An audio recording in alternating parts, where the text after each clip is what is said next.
નમસ્કાર સાથી મિત્રો, એક્ઝામ સાથી ચેનલમાં આપ સૌનું હાર્દિક સ્વાગત છે। આજે આપણે તમારી સમક્ષ સામાજિક વિજ્ઞાનનું મોક ટેસ્ટ કુલ 5 આપણી મોબાઈલ એપ્લિકેશનમાં મૂકી દીધા છે। તો એમાંથી જે પ્રથમ મોક ટેસ્ટ છે એનો આપણે જે સામાજિક વિજ્ઞાન ટાટ સેકન્ડરીની જે પણ વિદ્યાર્થીઓ તૈયારી કરી રહ્યા છે તો ફર્સ્ટ પેપરનું આપણે અહીં સોલ્યુશન તમારી સમક્ષ રજૂ કરી રહ્યા છીએ। તો જાતે તમારે મોક ટેસ્ટ લખવો હોય અને પછી અહીં સોલ્યુશન માટે આવવું હોય તો જે આ મોક ટેસ્ટ છે એ હું તમને સૌ પ્રથમ જે છે એ બતાવી દઉં છું। તો આપણે જે આ પેપર છે એ તમારે જે પ્રમાણે પરીક્ષાની નવી પેટર્ન બદલાઈ છે એ પ્રમાણે સેટ કરેલા છે। કુલ આવા 5 પેપર મફત આપણી મોબાઈલ એપ્લિકેશન જે સ્ટારવાળી એક્ઝામ સાથી છે એમાં તમને મળી રહ્યા છે। તો સૌ પ્રથમ જે 35 ગુણના 150થી 200 શબ્દોમાં તમારે જે લખવાના હોય છે એ શબ્દો મર્યાદા તમારે ખાસ જોવાની છે। તો હવે જે સૌ પ્રથમ પ્રશ્નો છે 7 પ્રશ્નો છે 5-5 ગુણના, બધા જ ફરજિયાત હોય છે।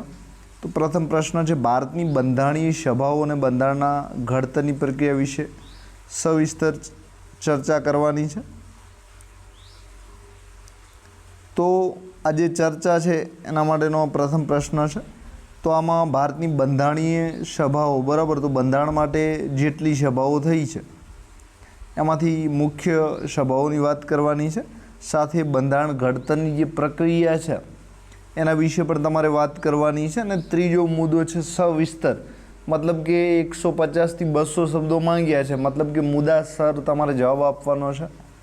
તો આ પ્રક્રિયા જ્યારે પણ તમે જવાબ લખવા બેસો છો ત્યારે સૌપ્રથમ પ્રસ્તાવના તમે 40થી 50 શબ્દોમાં લખવી જરૂરી છે, પછી મુખ્ય બોડી બરાબર, એટલે કે આ જે પ્રશ્નોની જે માંગ છે એ પ્રમાણે તમારે લખવાનું છે।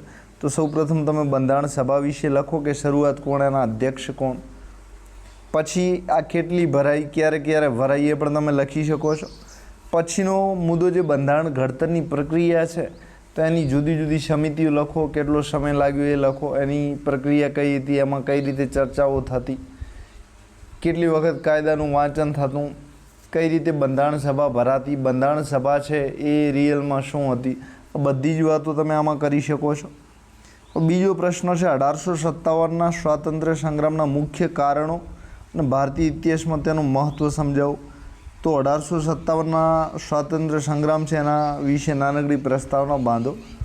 પછી આના જે કારણો છે રાજકીય છે, ઐતિહાસિક છે, તાત્કાલિક કારણો છે, તો બધા જ કારણો, સામાજિક કારણો છે, અંગ્રેજની દમન નીતિ છે અંગ્રેજ સરકારની, આ બધા જ કારણો તમે લખી શકો છો।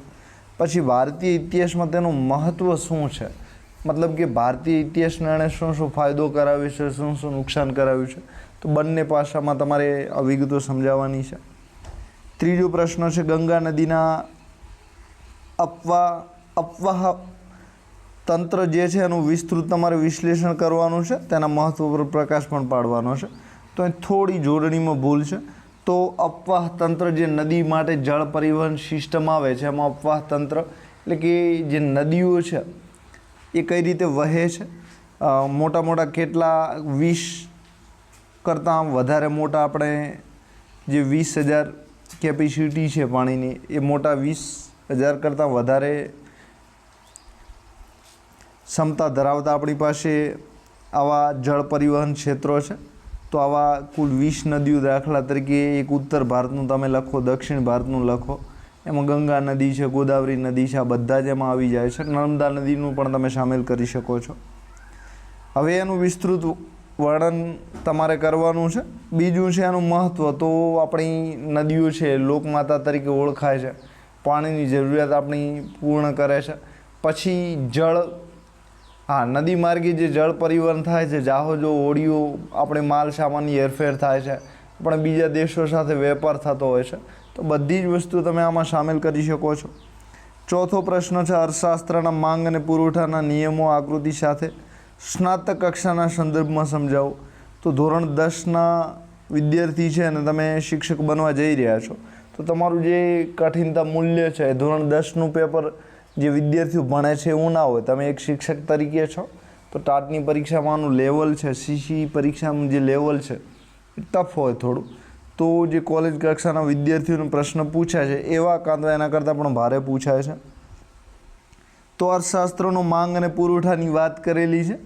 તો જે માંગ છે, જેમ જેમ માંગ વધે છે એમ પુરવઠો ઘટે છે, અને જેમ જેમ માંગ માટે વસ્તુઓ પૂરતી હોય છે એમ પુરવઠોનું જે તંત્ર છે સરળતાથી ચાલતું હોય છે. તો આના નિયમો આકૃતિ સાથે તમારે સમજાવવાના હોય છે. તો અર્થશાસ્ત્રનો પ્રશ્ન છે, એટલે કે સામાજિક વિજ્ઞાનનું બધા વિષયો આવે છે એમાં આવે છે. હવે તમે જાણો છો 25% જે છે એ મેથડ પૂછે છે, તો આપણે એમાં 25% મેથડ પણ સમાવ્યું છે. તો સામાજિક વિજ્ઞાન શિક્ષણમાં ક્રિયાત્મક સંશોધનની પ્રક્રિયાના સોપાનો સહિત વર્ણવો. તો જે ક્રિયાત્મક સંશોધન છે તમારે ખૂબ ઇમ્પોર્ટન્ટ ટૉપિક છે, વારંવાર પૂછાતો હોય છે. તો એના જે સોપાનો છે એટલે કે ક્રિયાત્મક સંશોધનના, એક તો આપણે એનો જે છે એ શરૂઆત કરવી પડે ક્રિયાત્મક સંશોધનની, એટલે કે એના કુલ 7 થી 8 સોપાનો છે. બધા જ સોપાનો તમને આવડવા જોઈએ અને એનું વિસ્તૃતપૂર્વક તમારે વર્ણન કરવાનું થાય. અને આ જે સોપાનો છે બધા સોપાન વિશે અંદર માહિતી તમે, દાખલા તરીકે ઉત્કલ્પના છે તો ઉત્કલ્પના વિશે તમે થોડી માહિતી આપો. પછી ઉત્કલ્પના અને જે પુરાવારૂપ સંભાવનાઓ છે, વિધાનો છે, એમાં પણ તમે માહિતી આપો. તો આ રીતે તમારે બધામાં થોડી હેડર પાડો અને પછી એના પેટા મુદ્દા પાડીને માહિતી આપો. પછી 6થો પ્રશ્ન છે, બ્લુ પ્રિન્ટના આધારે પ્રશ્નપત્ર નિર્માણનું શૈક્ષણિક મહત્ત્વ તમારે સમજાવવાનું છે. તો બ્લુ પ્રિન્ટ જે છે એના આધારે તમારે પ્રશ્નપત્ર રચવાનું હોય છે. તો એમાં નિબંધ પ્રકારના પ્રશ્નો આવે, ટૂંકા પ્રશ્નો આવે અને વસ્તુલક્ષી પ્રશ્નો આવે. પછી એમાં કયા પ્રશ્નોમાં કેવા ગુણ, કેવા પ્રશ્નો રાખવા, પ્રશ્ન રાખતી વખતે શું શું ધ્યાન રાખવું. પછી આ મૂલ્યાંકન, વિદ્યાર્થીઓનું સર્વગ્રાહી મૂલ્યાંકન થાય, બધી બાબતો આમાં આવી જશે. હવે પ્રશ્નપત્ર તમારે નિર્માણ કરવાનું છે, તો એમાં ગુણ છે, સમય છે, વિષયનું નામ છે, જરૂરી સૂચનાઓ છે, પ્રશ્નપત્રની બાજુમાં ગુણ હોય, આ બધી જ ચર્ચાઓ તમે આમાં સામેલ કરી શકો છો. પછી 7મો પ્રશ્ન છે, સામાજિક વિજ્ઞાનના વર્ગખંડમાં ICT સાધનોના ઉપયોગની વિવિધતા અને તેની મર્યાદાઓ તપાસો. તો ICT જે છે એ કોમ્યુનિકેશન ટેકનોલોજી છે, એટલે કે વિદ્યાર્થીઓને સારી રીતે ભણાવવા માટે આ જે પ્રત્યાયન માટેની બેસ્ટ ટેકનોલોજી અત્યારે જ્ઞાનકુંજ પ્રોજેક્ટ છે. તો આ પ્રોજેક્ટ સરકારમાં વતી દરેક શાળાઓને આપેલા છે, લેબ પણ આપેલી છે. તો આ બધા સાધનો, એટલે કે એમાં કમ્પ્યુટર આવી શકે, લેપટોપ આવી શકે, જ્ઞાનકુંજના જે મોટા મોટા પ્રોજેક્ટર છે એ આવી શકે, ડિજિટલ ટીવીઓ જે છે એ પણ આમાં આવી શકે છે. તો બધી જ વસ્તુ આમાં સામેલ થશે. તો સાધનોનો ઉપયોગ શું છે? તો વિદ્યાર્થીઓની જિજ્ઞાસાને પહેરે છે, એમના રસને જગાડે છે, શિક્ષણને રસપ્રદ બનાવે છે, વિદ્યાર્થીઓનું જે જ્ઞાન છે એનો વિસ્તાર થાય છે. ટેકનોલોજી સાથે વિદ્યાર્થીઓ ભણતા હોય છે, તો 20મી સદીની જે પેડાગોજીઓ છે એ વિદ્યાર્થીઓને સરળતાથી શીખવી શકાય છે. એની મર્યાદાઓ તપાસો. તો લાઇટ જતી રહે તો તમે સમજી શકો છો કે વિદ્યાર્થીઓને ટેકનોલોજીની મદદથી ભણાવી શકતા નથી. પછી જે નવી શિક્ષણ નીતિ વાસ્તવિક જીવનના અનુભવો પૂરા પાડવાના કહે છે, તો ટેકનોલોજીની એક મર્યાદા બને છે કે એમાં ક્રિયાત્મકતા ઓછી હોય છે અને વિદ્યાર્થીઓ માત્ર જુએ છે. તો આવી ઘણી બધી મર્યાદાઓ છે, એની પણ આપણે ચર્ચા કરીશું. તો આ 7મા નંબરનો પ્રશ્ન છે. તો આ રીતે તમારે આ જે પ્રશ્નો છે એના માટે એક ફિક્સ પ્રેક્ટિસ લખવાની કરો. તો જેના લીધે તમે 15 મિનિટમાં હવે તમે આ 7 પ્રશ્નો પૂરા કરતા હો તો તમારી એક મોટી ખામી કહેવાય. તો આ જે પ્રશ્નો છે તમારે 5 થી 7 મિનિટ વચ્ચે લખાય, એ તમારા માટે ખૂબ મહત્ત્વનું છે. તો આ રોજ પ્રેક્ટિસ કરશો તો મહાવરો થશે, તો તમે આ રીતે લખી શકો છો. હવે માંગ્યા પ્રમાણે જવાબો આપવાના છે. તો 100 થી 150 શબ્દોમાંના જવાબો હોય છે. 28 ગુણના પ્રશ્નો હોય છે. દરેક પ્રશ્નોના 4 ગુણ હોય છે. કેટલા હોય છે? તો ભારતીય વારસો, પ્રાકૃતિક અને સાંસ્કૃતિક વારસા વચ્ચેનો તફાવત સ્પષ્ટ કરો. તો સૌપ્રથમ તો તમારે વારસાની વ્યાખ્યા બાંધવી પડે, પછી તમારે પ્રાકૃતિક અને સાંસ્કૃતિક વારસા વચ્ચે જવાનું છે અને એનો જે તફાવત છે એ તમારે સમજાવવાનો છે. તો તફાવત જ્યારે પણ પાડો છો ત્યારે ડબલ કોલમ થાય, એટલે કે વચ્ચે ઊભી લીટી ફૂટપટ્ટીથી સરસ મજાની પાડો અને પછી તફાવત લખવાની શરૂઆત કરો. તો જ્યારે પણ તમે તફાવત લખો છો ત્યારે વ્યાખ્યા બાંધો, પછી એના પૂરતા ઉદાહરણ આપો. પ્રાકૃતિક વારસો છે તો એમાં જંગલો છે, એના બધું આવી શકે છે. તો પછી સાંસ્કૃતિક વારસો છે તો માનવે ઘડેલો વારસો છે, એના ઉદાહરણ આપો. દાખલા તરીકે તાજમહેલ છે ને આ બધા છે. હવે પછી એની વિશેષતાઓ, લક્ષણો લખો કે કુદરતી વારસો, પછી સાંસ્કૃતિક વારસાના લક્ષણો લખો. પછી એવી મોટી શોધખોળો થઈ હોય કે શરૂઆત છે તો એ પણ તમે લખી શકો છો. તો દાખલા તરીકે હડપ્પીય સંસ્કૃતિના ઉદાહરણ છે સાંસ્કૃતિક વારસામાં તમે ટાંકી શકો છો. પછી પ્રાકૃતિક વારસામાં તમે આપણું કાર્બોટ નેશનલ પાર્ક છે, પછી આપણા પિરોટનના ટાપુઓ છે. તો ગુજરાતનો સંદર્ભ પણ તમે ટાંકો એ જરૂરી છે. તો એ વસ્તુ આમાં બધી આવશે. હવે પંચવર્ષીય યોજનાઓની ઐતિહાસિક પૃષ્ઠભૂમિ અને તેને ભારતની આર્થિક પ્રગતિમાં ભૂમિકા તમારે વર્ણવવાની છે. તો જે પંચવર્ષીય યોજનાઓ આવી છે ભારતના ઇતિહાસમાં, તો જવાહરલાલ નહેરુથી આયોજન પંચ 1954માં કદાચ ચાલુ થયું હતું, 1952 છે કદાચ, બરાબર. તો એ સાલ જેવો એ કોમેન્ટ કરી દેજો, અત્યારે મારાથી ભૂલાઈ ગઈ છે. તો એની ઐતિહાસિક પૃષ્ઠભૂમિ, તો એક તો એની શરૂઆત તમે લખો. પછી આયોજન પંચની જે યોજનાઓ 5 વર્ષીય યોજનાઓ જે આવી છે એ લખો.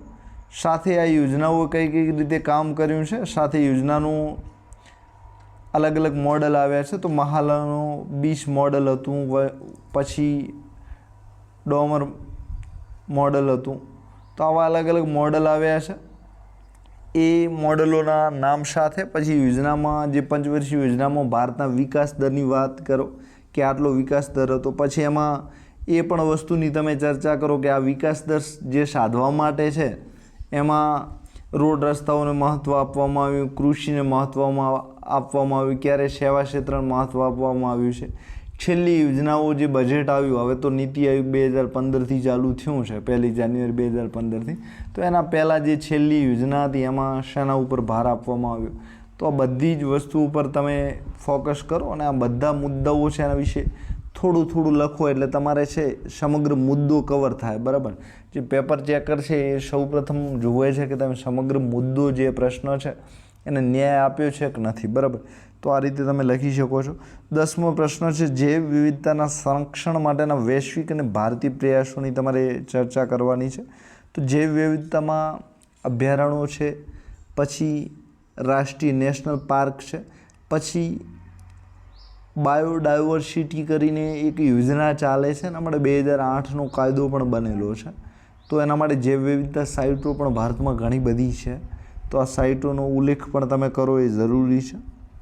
હવે વૈશ્વિક, તો ઘણા બધા વિશ્વમાં એવા દેશો છે કે જૈવ વિવિધતા ત્યાં ભરપૂર છે. એમાં ભારત પણ એક અનોખું છે. એટલે કે વિશ્વમાં જે પ્રદાન છે જૈવ વિવિધતાનું કદાચ 8% જૂનું હતું, હવે નવું શું બદલાયું છે, શું ચેન્જ આવ્યો છે એ જોવા જેવું છે.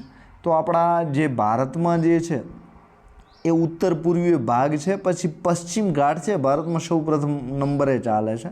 તો પશ્ચિમ ઘાટમાં ભરપૂર જૈવ વિવિધતા સમાયેલી છે. પછી બીજા નંબરે પૂર્વ ઘાટ ચાલે છે. પછી જે ભારતનો પ્રદેશ છે આંદોબાર નિકોબારનો આ જે પ્રદેશ છે એ વિશ્વના બીજા ભાગો સાથે જોડાયેલો છે અને એ પણ જૈવ વિવિધતામાં અનોખું પ્રદાન આપે છે. પછી આપણા જે ઉત્તરના હિમાલયનો ભાગ છે ત્યાં પણ ઘણું બધું જૈવ વિવિધતામાં પ્રદાન છે. તો બધા જ ભાગોની તમે ચર્ચા કરો. હવે એમાં ભારતીય પ્રયાસો છે તો જૈવ વિવિધતા માટે એક તો કાયદો છે એની ચર્ચા કરો. પછી જૈવ વિવિધતાની સાઇટો કેટલી છે એની પણ તમે આમાં ચર્ચા કરી શકો છો. પછી અલગ અલગ જૈવ વિવિધતા માટે કાયદા સિવાય કોઈ નીતિ ઘડાણી હોય ભારતમાં તો આવી પોલિસીની પણ તમે ચર્ચા કરી શકો છો. પછી કોઈ યોજના ચાલતી હોય, દાખલા તરીકે જૈવ વિવિધતાને બચાવવા માટે મગર બચાવની છે, ટાઈગર બચાવ માટેની યોજનાઓ છે. હવે આ યોજનાઓ જૈવ વિવિધતામાં વન છે, જંગલ છે, પ્રાણી છે, પશુ છે, વનસ્પતિ છે, આ બધું જ સમગ્ર આવી જાય છે, બરાબર. તો આ બધી જ તમે સમગ્ર ચર્ચા કરી શકો છો. પછી રેડ ડેટા બુક જે ચાલે છે એની પણ તમે આમાં ચર્ચા કરી શકો છો. તો એમાં કેટલી બધી પ્રજાતિઓ છે એ આવરી લીધી છે. તો બધી જ ચર્ચા તમે આમાં કરી શકો છો. ગ્લોબલ વોર્મિંગની અસરોને તેની નિયંત્રિત કરવાની વ્યક્તિગત અને સામુદાયિક ઉપાયો તમારે. તો ગ્લોબલ વોર્મિંગ એક તો શું છે એની તમે ચર્ચા કરો. પછી એના માટે જે COP કોન્ફરન્સ ઓફ પાર્ટી ભરાતી હોય છે, તો છેલ્લી ક્યારે મળી, પહેલી રિયો ડી જાનેરિયામાં ક્યાં ક્યાં મળી હતી, શરૂઆત ક્યારે થઈ, 1992નું જે રિયો ડી જાનેરિયાનું સંમેલન છે બ્રાઝિલનું, એની પણ તમે આમાં ચર્ચા કરી શકો છો. હવે ગ્લોબલ વોર્મિંગની અસર શું થઈ છે, તો એની અસરો આપણા જે તાપમાન વધી રહ્યું છે, દરિયાની સપાટી ઊંચી આવે છે, શહેરો ડૂબી રહ્યા છે, જંગલોનો નાશ થઈ રહ્યો છે, પછી સુનામીઓ છે, પછી વંટોળ છે, આ બધું વધ્યું છે, આ બધી અસરો તમે લખી શકો છો. પછી આર્થિક, પશુ, પ્રાણી, વનસ્પતિ, આના પર શું શું અસર પડી છે, તો હકારાત્મક અસરો પણ તમે લખી શકો છો, નકારાત્મક અસરો પણ લખી શકો છો. તો આ બધી ચર્ચા તમે કરી શકો છો. હવે નિયંત્રિત કરવાના વ્યક્તિગત તથા સામુદાયિક ઉપાયો, તો આ જે ગ્લોબલ વોર્મિંગ વધ્યું છે નિયંત્રિત કરવાના ઉપાયો, તો વ્યક્તિગત ઉપાયમાં તમે દાખલા તરીકે પ્લાસ્ટિકનું પ્રદૂષણ ઘટાડી શકો છો. પછી જે પરિવહન છે એમાં પર્સનલ ગાડી લઈને 2 જણા ફરવા જાઓ એના કરતાં જે સામુદાયિક બસ છે એનો તમે ઉપયોગ કરો. પછી ઘરમાં 4-5 ગાડીઓ હોય એના કરતાં જે સામૂહિક પરિવહન બસ સેવા ચાલે છે એનો ઉપયોગ કરો. પછી પ્રદૂષણ ઘટે એના માટે ઇલેક્ટ્રોનિક સાધનો છે એનો તમે EV સાધનોનો ઉપયોગ કરો. તો આ બધા જ જે છે એ ઉપાયો તમે લખી શકો છો. તો આ વ્યક્તિગત ઉપાય છે. સામુદાયિક ઉપાયમાં જે આપણો સમાજ છે, જે સરકાર છે, આપણી જે સોસાયટી છે, જે NGO છે, આ બધા જ આમાં આવી જાય છે. તો એમના એવા પ્રયાસો હોય, દાખલા તરીકે સરકાર નીતિમાં ઇલેક્ટ્રોનિક વાહન તમે ખરીદો છો તો ટેક્સની ઘણી બધી મોટી કપાત કરી આપે, કાં તો ઓછો ટેક્સ લે. તો બધી જ વસ્તુઓ છે. પછી રોડ પર આવી ઘણી બધી યોજનાઓ ચાલતી હોય જેના લીધે આપણું જે ગ્લોબલ વોર્મિંગ છે ઘટે. દાખલા તરીકે ઇથેનોલનો પ્રયોગ છે, પછી ડીઝલ પેટ્રોલનો વપરાશ તમે જે પ્રદૂષણ કરે છે, SO4, નાઇટ્રોજન, NO3 છે, નાઇટ્રોજન ઓક્સાઇડ છે, તો આ જે પ્રદૂષિત વાયુ જે કાર્બન ડાયોક્સાઇડના બધા નીકળતા હોય છે તો એનો ઓછો ઉપયોગ થાય. ઇલેક્ટ્રોનિક વાહનો વધારે વપરાય. વીજળીથી ચાલતા જે જળ વિદ્યુત છે, ઇલેક્ટ્રોનિક વાહનથી જે ચાલતા સાધનો છે, આનો વપરાશ વધે એ ખૂબ જરૂરી છે. તો આ બધા ઉપાયો તમે એમાં ખાસ પોલિસી છે, નીતિઓ છે, યોજનાઓ સરકારની ચાલતી હોય આ પણ તમે લખી શકો છો. હવે 12મો પ્રશ્ન છે, ભારતીય સંગીત અને સાહિત્યના વિકાસમાં મુઘલકાલીન યોગદાનનું મૂલ્યાંકન તમારે કરવાનું છે. તો ભારતીય સંગીત અને સાહિત્યના વિકાસમાં તો સંગીત અને સાહિત્યની આછેરી ચર્ચા ભરત મુનિથી તમે કરી શકો છો. પંડિત ઓહોબલે છે, સંગીત મકરંદને, આવા બધા જે ગ્રંથો છે એની પ્રસ્તાવના તમે બાંધી શકો છો. પછી મુઘલ કાળ માટે સ્પેશિયલ પૂછ્યું છે તો સંગીત અને સાહિત્યમાં, સંગીતમાં મુઘલ કાળમાં જે જાણીતા નામ છે એ જહાંગીર, શાહજહાં છે. અકબરે આવા સંગીતકારોને પ્રોત્સાહન મળે એના માટે જે આખો વિભાગ અલગથી ઊભો કરેલો એ પણ તમે અહીં ટાંકી શકો છો. પછી આમાં જે તાનસેન આવા સંગીતકારો હતા એ પણ તમે આમાં ચર્ચા કરી શકો છો. એના સિવાય બીજા પણ ઘણા બધા સંગીતકારો થયા હશે તો એ પછી જે બાદશાહે એમાં જે પ્રદાન આપ્યું છે, વ્યક્તિગત જે રસ રુચિ લીધી છે પણ તમે આમાં ટાંકી શકો છો. પછી કયા કયા ગ્રંથો લખાયા છે એની પણ તમે જાણતા હો તો ચર્ચા કરી શકો છો. પુસ્તકો કયા સંગીત પર લખાયા છે એ પણ તમે જાણતા હો તો ચર્ચા કરી શકો છો. હવે ભારતીય સંગીત અને સાહિત્યના વિકાસમાં મુઘલકાલીન યોગદાન, તો મુઘલના જે હુમાયું છે, બાબર છે, અકબર છે, જહાંગીર છે, શાહજહાં છે, ઔરંગઝેબ છે, તો આ બધાની તમે આમાં એમનું નામ લખીને એમાં એમણે જે પ્રોત્સાહન આપ્યું છે બધી જ ચર્ચા આમાં તમે કરી શકો છો.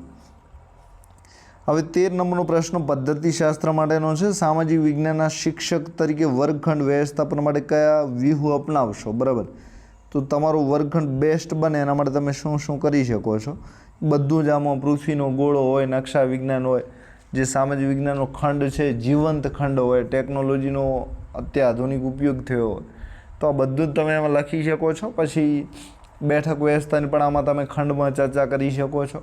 પછી અત્યારે LTM ચાલે છે, નવી શિક્ષણ નીતિ આવી છે ને, એમાં TLM નહીં પણ LTM ચાલે છે, એટલે કે લર્નિંગ ટીચિંગ મટીરિયલ. પછી પેડાગોજીઓ છે તો પેડાગોજી અનુસાર વર્ગખંડ તૈયાર કરાય નવી શિક્ષણ નીતિ પ્રમાણે. એ તમે આધુનિક ચર્ચાઓ બધી પદ્ધતિ પ્રમાણે કરી શકો છો. એવું નથી કે પદ્ધતિ તમે જૂનું વાંચો છે જ લખો, તો નવી ચર્ચા પણ આમાં સામેલ તમે કરી શકો છો. સામાજિક વિજ્ઞાનમાં શૈક્ષણિક પ્રવાસનું આયોજન કરતી વખતે ધ્યાનમાં રાખવાની બાબતો, તો જે સામાજિક વિજ્ઞાન વિષયને લગતો પ્રવાસ તમે ગોઠવો છો તો પ્રવાસમાં તમે શું શું ધ્યાનમાં રાખશો? તો કે પ્રાકૃતિક પ્રવાસ જ્યારે થાય છે એમાં પ્રકૃતિ વિશે વિદ્યાર્થી આપણા પાઠ સાથે જોડાયેલો છે. આપણી જે અધ્યયન નિષ્પત્તિઓ છે, હવે અધ્યયન નિષ્પત્તિઓ નથી આવતી, હવે તો કરિક્યુલમ ગોલ CG અને C કમ્પિટેન્સી આવે છે. તો આ જે ક્ષમતા આધારિત જે શિક્ષણ છે એ આપણા પાઠને અનુકૂળ આપણા પ્રવાસો ગોઠવા એ જરૂરી છે. તો આ બધી જ વાતો તમે આમાં ટાંકી શકો છો. વિદ્યાર્થીઓ પોતાની ડાયરી રાખે, એમાં ઉલ્લેખ કરે, પછી વિદ્યાર્થીઓ મુક્ત વાતાવરણમાં પ્રશ્ન પૂછી શકે, ચર્ચા થાય. આ બધી જ વિગતો તમે આમાં પ્રવાસ વખતે ટાંકી શકો છો. હવે ત્રીજો પ્રશ્ન છે, 1-2 વાક્યમાં જવાબ આપવાનો છે. તો કયા મુઘલ બાદશાહને જિંદા પીર તરીકે ઓળખવામાં આવે છે? કદાચ ઔરંગઝેબ આવે છે. મેં આના જવાબોની ચર્ચા હું કરું છું, આપણી પાસે પેપર સોલ્યુશન છે આમાં. અત્યારે તો હું ખાલી તમને જણાવી રહ્યો છું. તો પૃથ્વીની આંતરિક રચનામાં નીફે શું છે? બરાબર, તો નિકેલ, ફેરન છે, આ બધા જે નીફે છે. તો પૃથ્વીના જે પેટાળમાં 3 સ્તરો છે એની આ ચર્ચા ચાલી રહી છે. તો એના વિશે તમારે વિસ્તૃત લખવાનું છે. કેટલા ટકા સુધી હોય, કેટલી જાડાઈ હોય, મોટાઈ, આ બધી જ વિગતો આમાં તમે સામેલ કરી શકો છો. હવે ભારતના કયા બંધારણીય સુધારા દ્વારા પંચાયતી રાજને બંધારણીય દરજ્જો મળ્યો? બરાબર, 17 નંબરનો પ્રશ્ન છે. તો આ સુધારા તમે 73 નંબરનો સુધારો અને 74 નંબરનો સુધારો છે. તો આ સુધારા વિશે તમે લખી શકો છો. સાથે એની જે સાલવારી છે એ પણ તમે અચૂક ટાંકો. તો આ તમારા માટે ઇમ્પોર્ટન્ટ છે. હવે GDPની વ્યાખ્યા ટૂંકમાં તમારે આપવાની છે. તો ગ્રોસ ડેવલપમેન્ટ, અત્યારે ફૂલ ફોર્મ હું કદાચ ભૂલી ગયો છું. તો ડોમેસ્ટિક પ્રોડક્ટ એવું થાય છે, બરાબર, ગ્રોસ ડોમેસ્ટિક પ્રોડક્ટ. તો એની વ્યાખ્યા તમારે ટૂંકમાં બાંધવાની છે કે જે સાધનો છે ભારતના, તો એમાં વર્ષની વ્યાખ્યા પણ બાંધવાની કે આટલા સમય મર્યાદામાં પછી આ સાધનો વડે જે ઉત્પાદન થાય છે. તો એ બધી જ વિગતો તમે ગ્રોસ ડોમેસ્ટિક પ્રોડક્ટ, બરાબર, તો એની વ્યાખ્યા તમારે ટૂંકમાં આપવાની છે. સાથે એના ઉદાહરણ પર ટાંકવાના 2-4 કે આ આપણે ઉદાહરણ છે, આને આપણે GDPમાં સામેલ કરી શકીએ છીએ. પછી GDP છે, આના આંકડા કોણ રાખે છે એ પણ તમારે વિગતો આમાં લખવાની. હવે 19 નંબરનો પ્રશ્ન છે, દાંડી કૂચની ઘટના કયા વર્ષમાં અને કયા હેતુથી કરવામાં આવી હતી? તો મીઠાના કર બાબતની જે ઘટના છે 12મી માર્ચ 1930માં થઈ હતી. કયો હેતુ? તો જે સરકારના અન્યાયી કાયદા છે એ બધી જ વિગતો આમાં તમે ટાંકી શકો છો. 2 ગુણનો પ્રશ્ન છે એટલે 5 થી 6 લીટી લખશો ને તો તમને કોઈ રોકશે નહીં. અહીં શબ્દો મર્યાદા પણ આપેલી જ હશે. ના આપેલી હોય તો એ જે માંગે છે એનાથી વધારે લખવાનું. 20મો પ્રશ્ન છે, કર્કવૃત ભારતના કયા રાજ્યોમાંથી પસાર થાય છે? તો કોઈ પણ 4 રાજ્યો તમારે મિત્ર પર ગમ છાજા. તો આ મિત્ર પર ગમ છાજા જે સૂત્ર તમે યાદ રાખો છો તો તમને યાદ રહી જાય છે. તો મણિપુર છે, ત્રિપુરા છે, ગમ છાજા છત્તીસગઢ છે, રાજસ્થાન છે, આપણું ગુજરાત છે, આ બધું જ આમાં આવે છે, બરાબર. તો આ બધું જ તમે ક્રમશઃ યાદ રાખી શકો છો. તો મિત્ર પર ગમ છાજા આ સૂત્ર છે એનું. અમે જૂના સમયમાં તૈયારી કરતા હતા, બધું આ રીતે યાદ રાખતા, તમે પણ રાખી શકો છો. 21 નંબરનો પ્રશ્ન છે, મૂળભૂત ફરજો ભારતના બંધારણમાં કયા ભાગ અને અનુચ્છેદમાં છે? તો જે મૂળભૂત ફરજો છે ભારતના બંધારણનો ભાગ 3 છે કે 4 છે? કોમેન્ટ કરી દેજો જે ભાગ હોય. પછી કયો અનુચ્છેદ છે? તો 51 ક છે, બરાબર. હવે આ લખવાનું ને કોઈ ઇમ્પોર્ટન્ટ ફરજ હોય 1-2 તો એ પણ તમે બતાવી શકો છો. તો ફરજો અત્યારે 10 કે 11 જે હોય એ તમારે લખી દેવાની. 22 નંબરનો પ્રશ્ન છે, માનવ વિકાસ આંકના મુખ્ય 3 નિર્દેશકો કયા છે? તો હ્યુમન ડેવલપમેન્ટ ઇન્ડેક્સ, બરાબર. તો આ જે ઇન્ડેક્સ છે એના મુખ્ય 3 નિર્દેશકો કયા છે? એટલે કે એમાં કઈ 3 બાબતોની ચર્ચા કરેલી હોય છે. તો આમાં જે સાક્ષરતા છે એની સાક્ષરતા એટલે કે એનો પેરામીટર છે, બરાબર. એક વય કક્ષાનું છે ને એક સ્વાસ્થ્યનું છે. તો આવા અલગ અલગ જીવન ધોરણ માટેના જે પેરામીટરો છે એમાં ભારતનો જે 64.5 હતો, પછી 67 સુધીનો જે 100માંથી ટકાવારી છે એ ભારતે સાધી છે. ને અત્યારે પણ ભારત છે એ મધ્યમ માનવ વિકાસમાં આવે છે. તો સ્વિટ્ઝરલેન્ડ છે, ડેનમાર્ક છે, આયર્લેન્ડ છે, આ બધા ટોપ પર છે, બરાબર.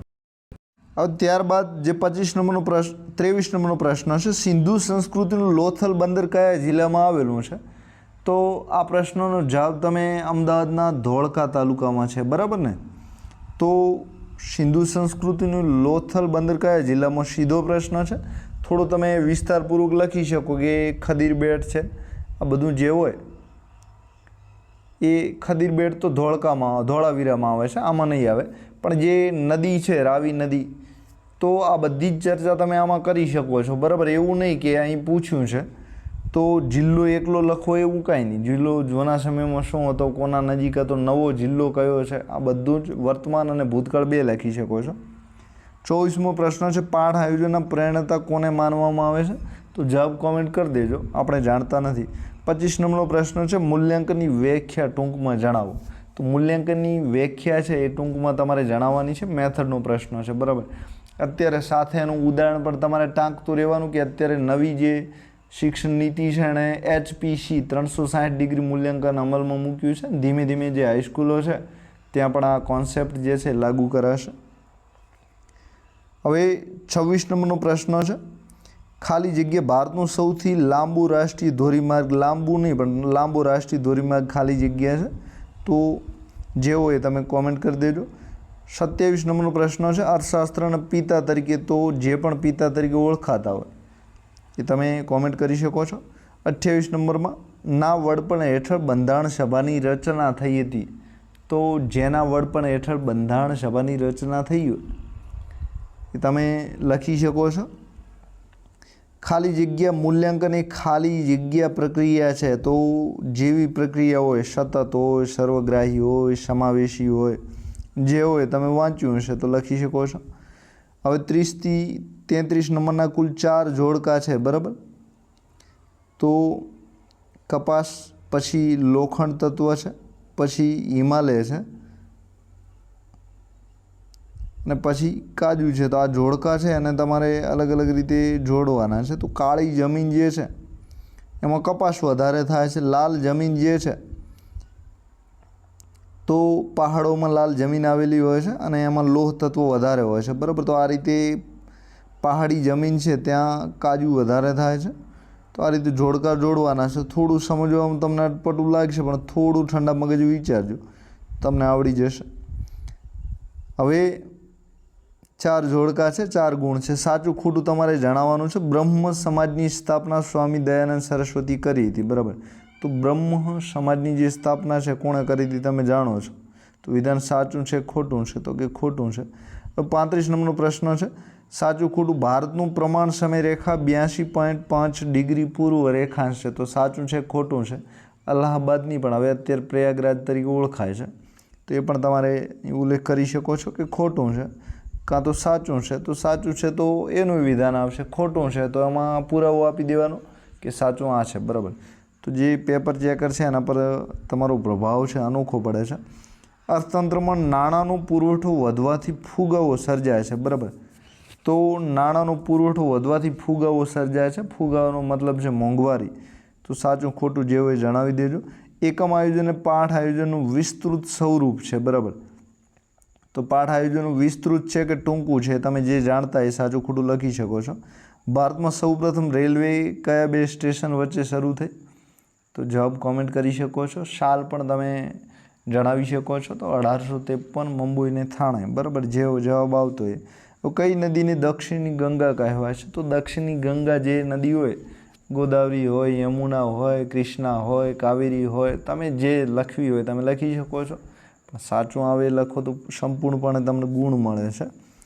હવે એક શબ્દ, શિક્ષણ કાર્યનું છેલ્લું સોપાન કયું છે? તો આ સોપાન તમારે ખાસ યાદ રાખી લેજો.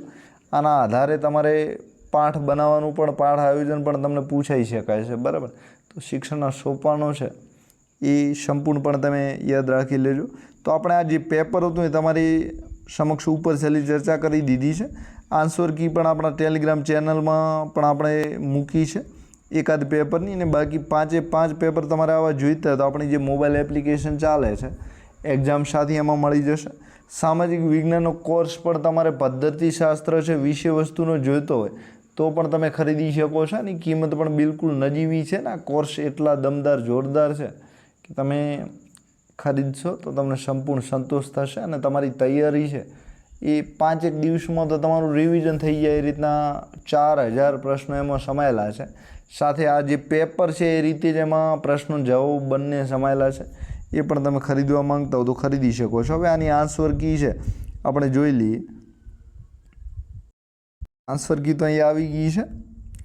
તો આ જોઈ શકો છો, આ શરૂઆતનું પેપર છે. એકાદ પેપરમાં પ્રસ્તાવના છે, ઉપસાર છે મેં સામેલ નથી કર્યો, પણ બાકીના જે ટેસ્ટ છે બધામાં સામેલ કર્યો છે. તો પ્રસ્તાવના તમારે જરૂર લખવાની છે, એમ સીધો નથી લખવાનું. તો આ જે પેપર છે એની આપણી જે મોબાઈલ એપ્લિકેશન છે એમાં સોલ્યુશન મૂકેલું જ છે.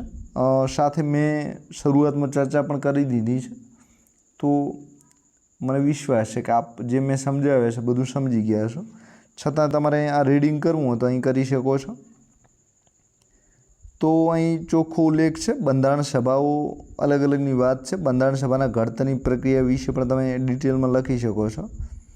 તો જે બંધારણ સભાની રચના છે એ 1946. તો આમાં તારીખનો ઉલ્લેખ તમારે કરવાનો ફરજિયાત કે 9મી સપ્ટેમ્બર 1946. પછી યોજના અંતર્ગત ભારતની બંધારણ સભાની રચના કરવામાં આવી. તેના કુલ 389 સભ્યો છે.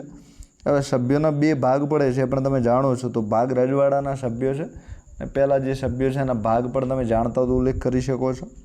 તેના કામચલાઉ અધ્યક્ષ સચ્ચિદાનંદ સિન્હા હતા. બાદમાં જે છે ડૉક્ટર રાજેન્દ્ર પ્રસાદ ઓફિશિયલ અધ્યક્ષ તરીકે ચૂંટાય છે. તો ઘડતરની પ્રક્રિયા છે સપ્ટેમ્બરની પણ 9મી ડિસેમ્બર 1946ના રોજ પ્રથમ બેઠક મળી.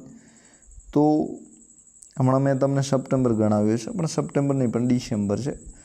હવે પ્રથમ બેઠક મળી. બંધારણનો જે મુસદ્દો છે એ તૈયાર કરવા માટે પ્રારૂપ સમિતિ, આપણે એને ઢાંચા સમિતિ તરીકે પણ ઓળખીએ છીએ. તો એના જે અધ્યક્ષ છે ડૉક્ટર B.R. આંબેડકર હતા. બાકીની બીજી પણ ઘણી બધી આવી સમિતિઓ ઇમ્પોર્ટન્ટ હતી. બંધારણ ઘડતરમાં છે એ કુલ સમય લાગ્યો એની પણ તમે ચર્ચા કરી શકો છો. કુલ સત્રો કેટલા હતા તો કે 11 સત્રોને 166 બેઠકો મળી હતી. તો આવી ડિટેલપૂર્વક તમે ચર્ચા કરી શકો છો. 26 નવેમ્બર 1949 રોજ જે આ બંધારણ છે આપણું સ્વીકારાયું અને 26 જાન્યુઆરી 1950ના રોજ જે છે એનો વાસ્તવિક અમલ પણ શરૂ થઈ ગયો હતો અને વિશ્વનું સૌથી મોટું લેખિત બંધારણ બન્યું, વિસ્તૃત બંધારણ પણ બન્યું અને વિવિધ દેશો છે એમાંથી આપણા સિદ્ધાંતો છે એ સ્વીકાર્યા છે. તો આ જવાબ આમાં તો નાનકડો આપેલો છે. હજુ પણ તમે વિસ્તૃત લખી શકો છો અને જે પેપર સેટર છે એના પર અનોખો પ્રભાવ પાડી શકો છો. હવે 1857ના સંગ્રામના મુખ્ય કારણો અને ભારતીય ઇતિહાસમાં તેનું મહત્ત્વ છે. તો રાજકીય, આર્થિક, સામાજિક, લશ્કરી, તાત્કાલિક અહીં બધા કારણો આપેલા છે. તો રાજકીય કારણોમાં ડેલહાઉસીની ખાલસા નીતિ છે, વેલેસ્લીની સહાયકારી યોજનાઓ છે. તો આ બધી જ તમે પછી હેસ્ટિંગની, રેલવેની આ બધી જે ચર્ચાઓ છે બધી આમાં કરી શકો છો. પછી બીજા પણ ઘણા બધા ગવર્નર જનરલો થયા છે એમની પણ નીતિઓની તમે અહીં ચર્ચા કરી શકો છો. લોર્ડ કર્ઝનની ભાગલા પાડોને રાજ કરોની નીતિઓ છે.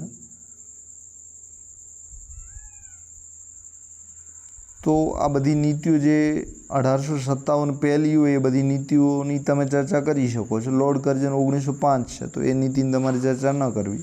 તો જે પણ ઇમ્પોર્ટન્ટ હોય 1857 પહેલી જે પણ 1757થી 1857 વચ્ચે જે પણ ગવર્નર જનરલો થયા હોય એની નીતિઓની ચર્ચા કરી શકો છો. હવે આર્થિકમાં બ્રિટિશરોનું શોષણખોર મહેસૂલી નીતિ અને હસ્તકલા ઉદ્યોગોનો જે વિનાશ થયો છે. સામાજિક ધાર્મિકમાં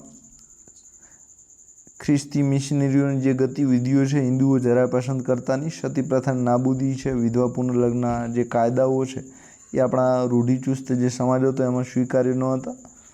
લશ્કરી તાત્કાલિક જે એનફિલ્ડ કરીને રાઇફલ, એમાં જે કારતૂસ હતું એમાં ગાય અને ચરબીની માંસ હોવાની ચર્ચા ચાલતી હતી. તો આ બધી ચર્ચાઓ તમે કરી શકો છો.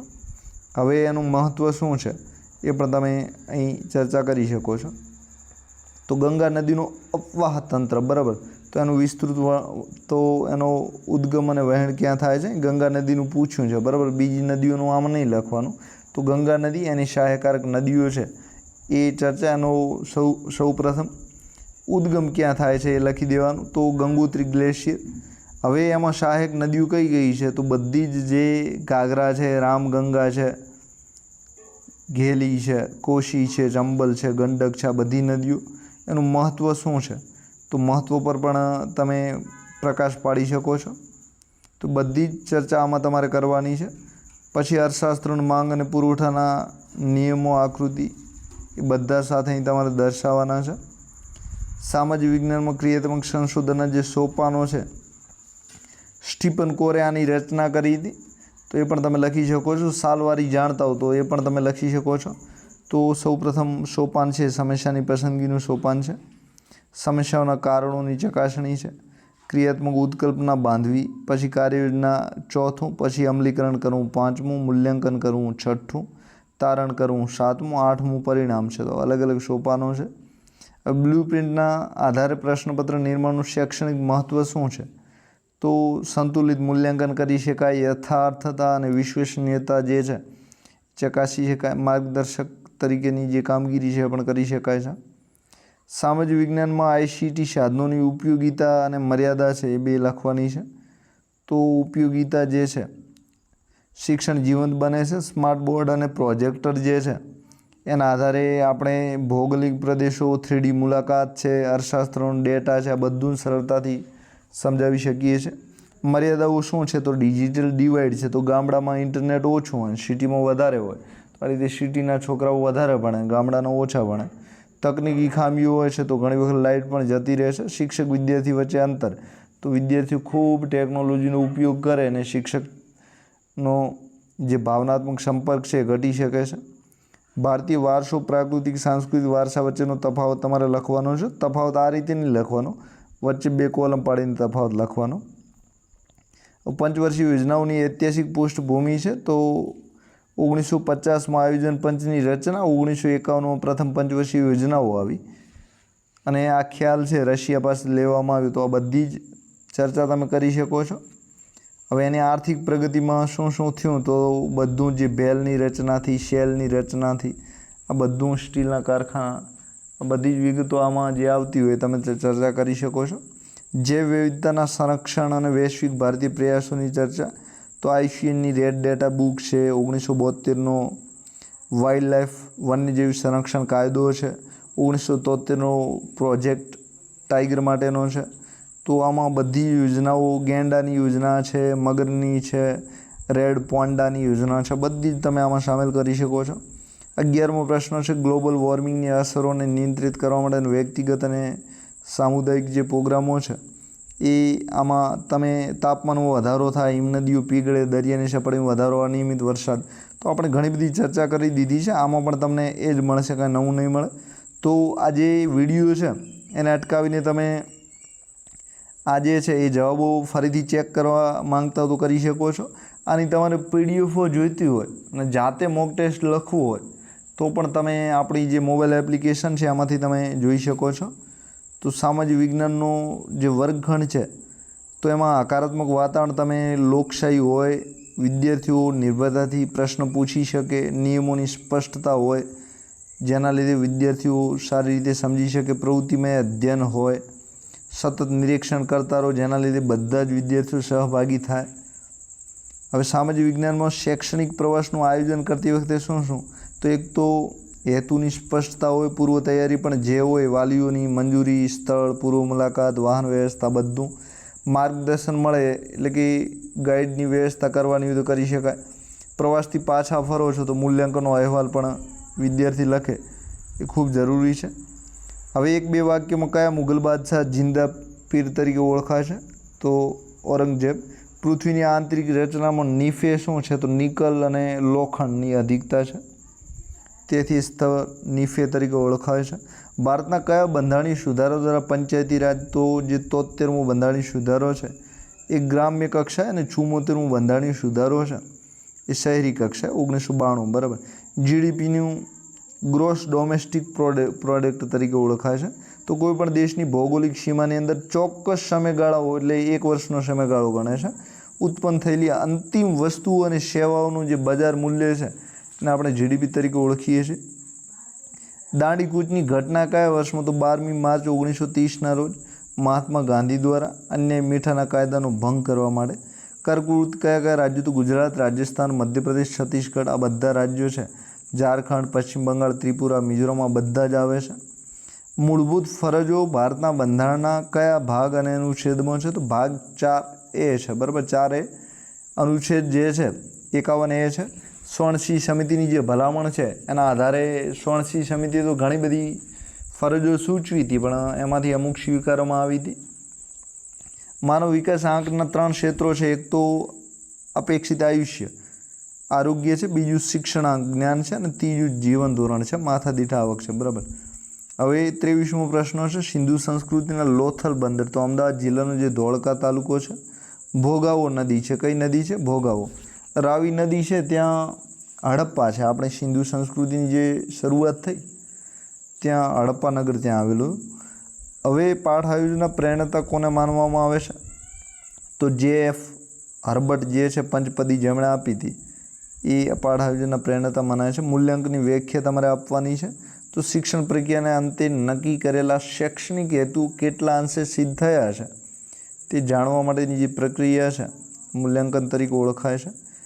હવે ભારતનો સૌથી લાંબો રાષ્ટ્રીય ધોરીમાર્ગ નેશનલ હાઈવે 44 શ્રીનગરથી જે કન્યાકુમારીનો છે તો 44 નંબર તમારે યાદ રાખવાનો છે. અર્થશાસ્ત્રના જે પિતા છે એડમ સ્મિથ ઓળખાય છે. ઇતિહાસના પિતા હેરોડોટ્સ. બરાબર.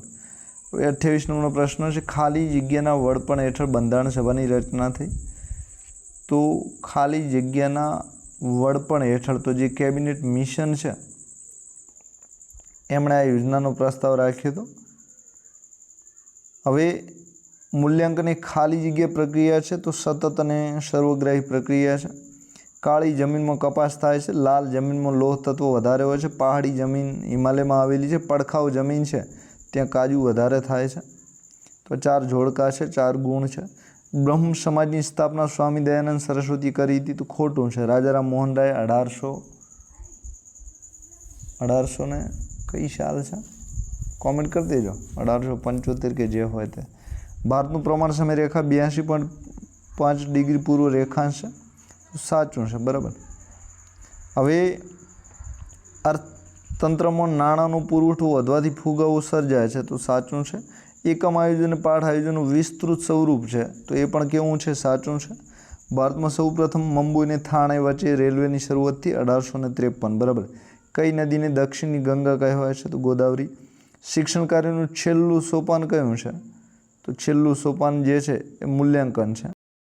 ટેલિગ્રામ ચેનલ છે એમાં આ જે આન્સર કી છે એ મૂકી છે અને બાકી તમે આપણી જે મોબાઈલ એપ્લિકેશન ચાલે છે એમાં જઈને પણ તમે આ જે છે એ PDF તમને મળી શકે તેમ છે. તો મોબાઈલ એપ્લિકેશનની લિંક પણ અહીં મૂકેલી છે. ના આધારે અત્યારે નેટ ટેલિગ્રામ ગ્રુપમાં તો તમને ઘણું બધું મળી રહ્યું છે. તમારે જોડાવાની ઈચ્છા હોય તો જોડાઈ શકો છો. આપણે ઇન્સ્ટાગ્રામમાં પણ એક્ટિવ છે, ત્યાં પણ ઘણા બધા મેમ્બર છે. સાથે આપણી વેબસાઇટ ચાલે છે, ટેલિગ્રામ ચેનલ પણ ચાલે છે, યુટ્યુબ ચેનલ પણ ચાલે છે, મોબાઈલ એપ પણ છે. તો આ પેપર તમારે મેળવવા હોય અત્યારે જે મેં સોલ્યુશન કરાવ્યું છે તો સામાજિક વિજ્ઞાનના કુલ 5 પેપર છે અને મેળવવા હોય તો આપણી મોબાઈલ એપ્લિકેશન જે સ્ટાર તમે જોઈ શકો છો એ ગૂગલ પ્લે સ્ટોરમાં જવાનું છે. ત્યાંથી ડાઉનલોડ કર્યા બાદ લોગિન ને રજિસ્ટ્રેશન તમારે કરવાનું છે અને પછી જે ફ્રી મટીરિયલ છે એ મેનુમાં જવાનું છે ને એમાં પછી તમે જાઓ છો તો ડોક્યુમેન્ટમાં જવાનું છે અને ડોક્યુમેન્ટમાં જે ટાટ મોડલ પેપર છે ત્યાં તમને સામાજિક વિજ્ઞાન છે, ગુજરાતી વર્ણાત્મક પેપર છે, ગણિત વિજ્ઞાન છે, અંગ્રેજી ભાષા છે, આ બધા જ પેપર તમને ત્યાં મળી જશે. તો આવા મોક ટેસ્ટ બિલકુલ ફ્રી તમારા માટે મૂકેલા છે અને આ જવાબ આન્સર કી પણ તમને મળી જશે. તો જે પણ મેળવવું હોય તે મેળવી શકો છો. તો આપણી સાથે હજુ તમે જોડાયા ના હો તો અચૂક જોડાઈ જજો. ટાટની તમારી તૈયારી છે દમદાર રીતે થશે. સાથે CATની પરીક્ષા છે, જ્ઞાન સાધના છે, ટાટની પરીક્ષા છે, ટેટ 1 છે, ટેટ 2 સામાજિક વિજ્ઞાન છે, ગણિત વિજ્ઞાન છે, ભાષા છે, એના કોર્સ પણ આપણે એકદમ સસ્તા તમારા માટે રાખ્યા છે. એ પણ તમે ખરીદવા માંગતા હો તો તમે ખરીદી શકો છો.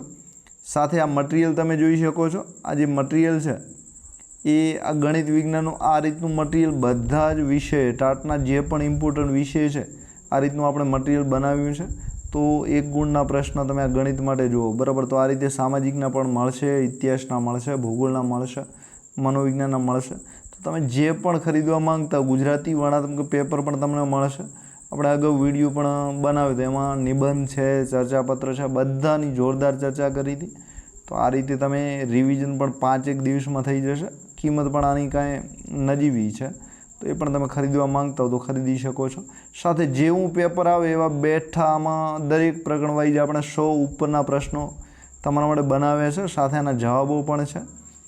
તો આ બધું જ તમે ખરીદવા માંગતા હો તો આપણી જે મોબાઈલ એપ્લિકેશન એક્ઝામ સાથી છે એની મુલાકાત લઈ શકો છો અને આ બધું તમને મળી જશે. અમુક વસ્તુ તમારે ફ્રીમાં જોઈતી હોય તો પણ આપણા ટેલિગ્રામ ચેનલમાં લગભગ આપણે 50થી 60% મટીરિયલ છે બધું છૂટું છવાયું અલગ અલગ મૂકેલું છે. તો ટેલિગ્રામ ચેનલમાંથી પણ તમે મેળવી શકો છો. સાથે કિંમત તમારા માટે 99 રૂપિયાથી ચાલુ કરીને 150 રૂપિયા સુધી આ બધા કોર્સ છે તમને મળી રહ્યા છે. તો આ મટીરિયલ તમે મેળવવા માંગતા હો તો મેળવી શકો છો. મોક ટેસ્ટ મોડેલ પેપર છે બિલકુલ મફત છે, બરાબર. વિડીયો વધારે બની ગયો છે, હવે ટાટની તૈયારીમાં તમારે મદદરૂપ થાય એના માટે આપણે ગુજરાતી વર્ણાત્મક પેપર છે એનું પણ ધીમે ધીમે ચાલુ કરશું.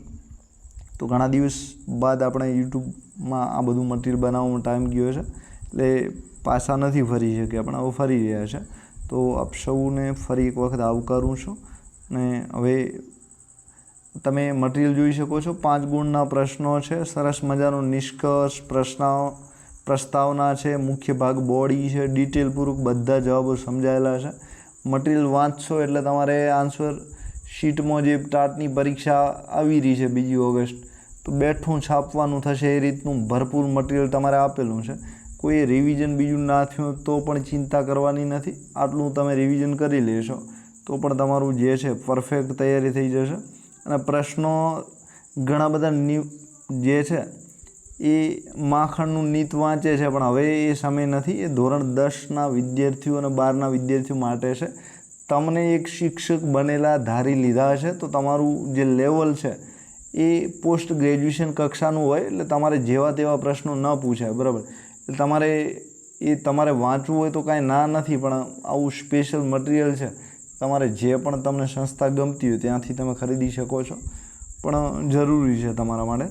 તો એક વખત અચૂક આપણી મુલાકાત લઈ લેજો અને તમને ગમે તો મટીરિયલ ખરીદી શકો છો, ન ગમે તો ફ્રીનું જે મળે છે પણ વાંચી શકો છો. તો આપ સૌનો આભાર. Thank you very much.